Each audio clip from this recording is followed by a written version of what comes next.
Hello అందరికీ welcome to ముగ్లీ Neha's kitchen. So ఈరోజు మనం పెరుగు చారుని ఎలా చేయాలో దాంట్లో నేను ఇంకొక ట్విస్ట్ని కూడా యాడ్ చేశాను. సో వీడియోని తప్పకుండా ఎండింగ్ వరకు చూడండి. ఎలా చేయాలో చూద్దాం. మిక్సీ జార్ని తీసుకొని ఒక 10 పచ్చిమిరపకాయలు, 1 టీ స్పూన్ ఉప్పు వేసుకొని మిక్సీ ఇలా చేసుకోవాలండి. ఇలా అయిపోయిన తర్వాత ఒక బౌల్లో 1/2 కేజీ పెరుగుని ఇలా వేసేసుకొని అందులోకి 1 టీ స్పూన్ కారము, పచ్చిమిర్చి, 1 tablespoon salt, 1 cup besan కూడా వేసుకొని మంచిగా ఇలా గిలగొట్టుకోవాలండి. మొత్తం కలిసిపోయేలాగా మంచిగా మిక్స్ చేసుకోవాలి ఇదంతా. సో ఇలా మంచిగా మిక్స్ అయిపోయిన తర్వాత మనం నెక్స్ట్ ఇందులో కొంచెం ఒక 1/2 కప్ వాటర్ కూడా యాడ్ చేసుకొని కొంచెం ఇలా మిక్స్ చేసుకున్న తర్వాత కొత్తిమీర కూడా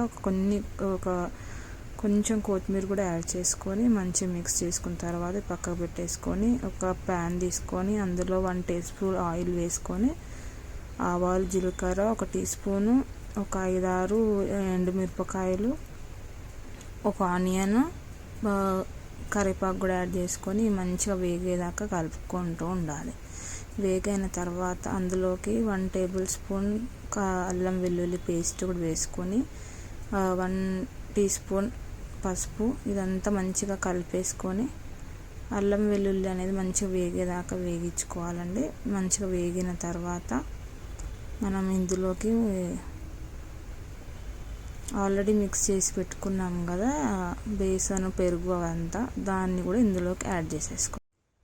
మళ్ళీ ఇందులోకి 2 గ్లాస్ ఆఫ్ వాటర్ కూడా నేను యాడ్ చేసుకుంటున్నాను. ఇది కూడా యాడ్ చేసేసుకొని అలానే సిమ్లో కొంతసేపు దాన్ని మిక్స్ చేసేసి సిమ్లోనే పెట్టేసుకుందాం. సో నెక్స్ట్ మనకు కావాల్సినది మెయిన్ ఇంగ్రీడియంట్ ఇందులో యాడ్ చేస్తాను అన్నాను కానీ ట్విస్ట్ ఏంటంటే బజ్జీలు. 2 కప్పుల బేసన్కి 1 టేబుల్ స్పూన్ కారము, 1 టేబుల్ స్పూన్ ఉప్పు, 1/2 టేబుల్ స్పూన్ అల్లం వెల్లుల్లి పేస్ట్, ఇదంతా వేసుకొని ఫస్ట్ ఇట్లా డ్రైగా ఉన్నప్పుడే ఒకసారి మంచిగా కలిపేసుకొని కొన్ని వాటర్ యాడ్ చేసుకుంటూ మనం దాని కన్సిస్టెన్సీ వచ్చే వరకు ఇట్లా బజ్జీలాగా బాగా వచ్చేదాకా చేసుకొని ఇంకొక కడాయిలో ఆయిల్ వేడి చేసుకొని మంచిగా హీట్ అయ్యాక ఇలా మెల్లగా చూసుకొని వేసుకోవాలి. బజ్జీలు అనేవి మంచిగా సిమ్లోనే పెట్టుకొని వేపుకోవాలండి, లేకపోతే మధ్యలో అనేది ఉడకపోతే అట్లా పచ్చిగా ఉంటుంది కాబట్టి మనం తినలేము. సో ఇలా మంచిగా సిమ్లోనే వేగించుకుంటే చూసారా ఎంత మంచిగా వేగాయో. సో ఇది అయిపోయే లోపలనే మన పెరుగు చారు కూడా ఇక్కడ రెడీ అయిపోయిందండి. ఇందులోకి మనం బజ్జీలు యాడ్ చేసుకోవడమే, అంతే. ఇంకా చాలా బాగుంటుందండి. ఇలా మంచిగా ఇలా కూడా ట్రై చేయండి కొత్తగా. చిన్నపిల్లలు కూడా చాలా ఇష్టంగా తింటారు. సో మన మజ్జిగ చారు విత్ బజ్జీల ట్విస్ట్ రెడీ అయిపోయిందండి. సో ఒకసారి కంపల్సరీ ఇలా కూడా ఒకసారి ట్రై చేసి చూడండి, చాలా బాగుంటుంది.